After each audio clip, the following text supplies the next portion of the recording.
Semi-arid areas usually have challenges like famine, malnutrition, poverty, and things of that kind.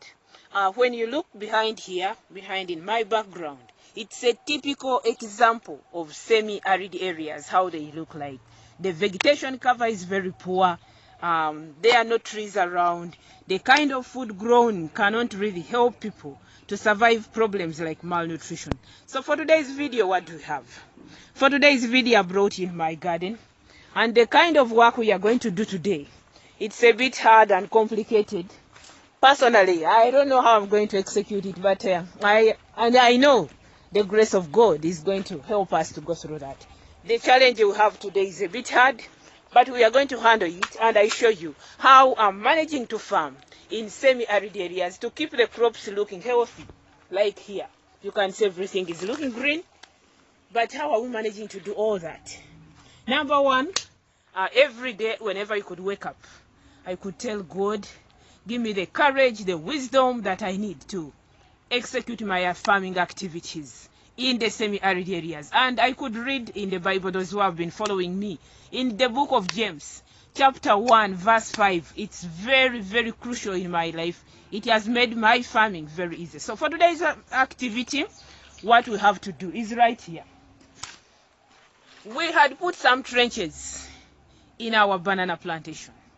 And I'm going to show you how these trenches, which we have dug in our banana plantation, how they have helped us to have our greens, our vegetables look green like this. The bananas to look green.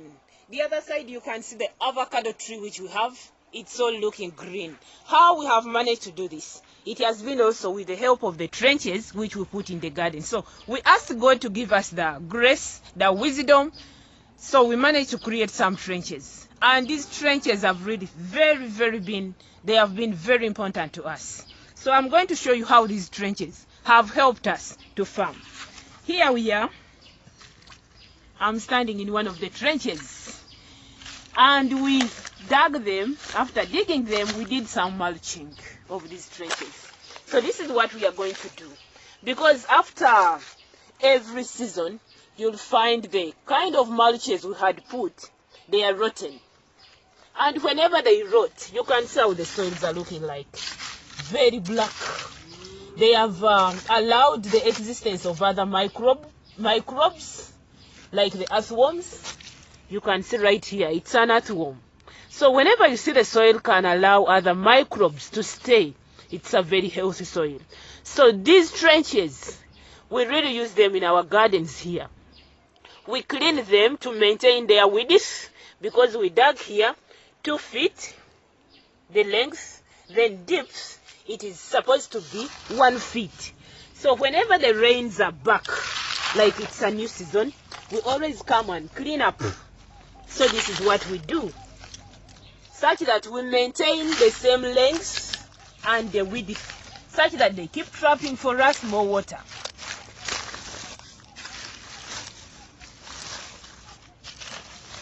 We do the cleaning. After doing that cleaning, we come and clean up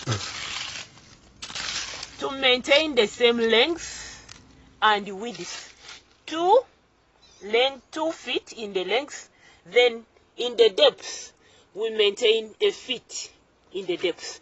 So today's activity, I told you, it is a bit tough. I don't know how I'm going to execute it, because we have to clean up and remove all these soils which have come back in the hole. So we shall collect all of them like this. Like this. Then we can use a spade. And we scoop them out. Wow.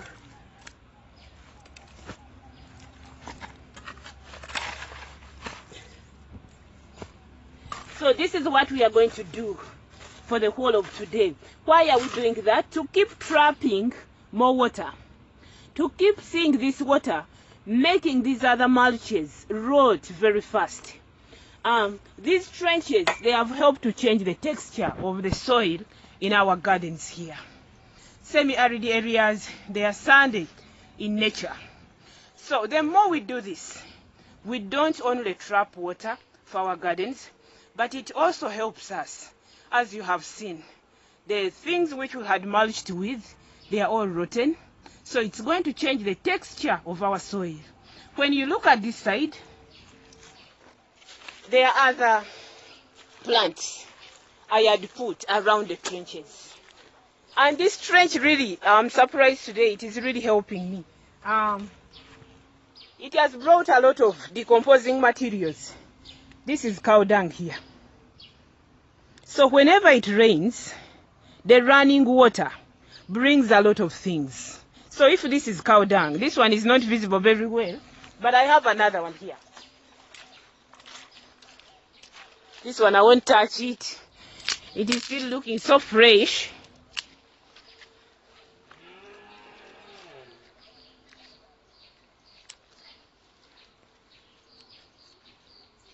This is all cow dung. You can see how it is looking like. So this cow dung, whenever it is brought in the running water, we always clean our trenches as I've shown you, and we pour these rotten things on the edge of our garden. And you can see the kind of beans we have right now. They are all looking very green because we clean up, and whatever we have cleaned out, it goes back in the gardens. This has helped us to farm effectively. When you look right here on the edge of our trench, there is a bitter tomato. We have just cut off the leaves because we are doing the cleaning and it is just nearby. You can see how it has produced left, right, middle, because the kind of soil we have created for it, it's very, very nutritious for it to produce the way it should. So today we are doing the cleaning up of the trenches, and these trenches, they have really helped our soils to become better. The texture of the soil is changing slowly.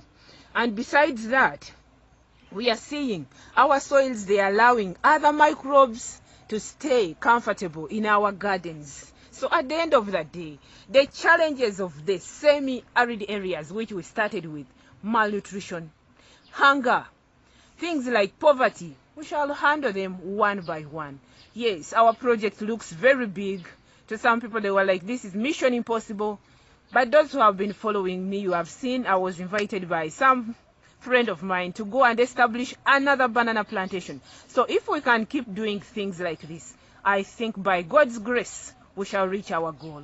Thank you for farming with Christine. If you are meeting me for the first time, subscribe here, because it's only here where you're going to find the cheapest, the easiest, the quickest and best methods of farming, like what we are doing today.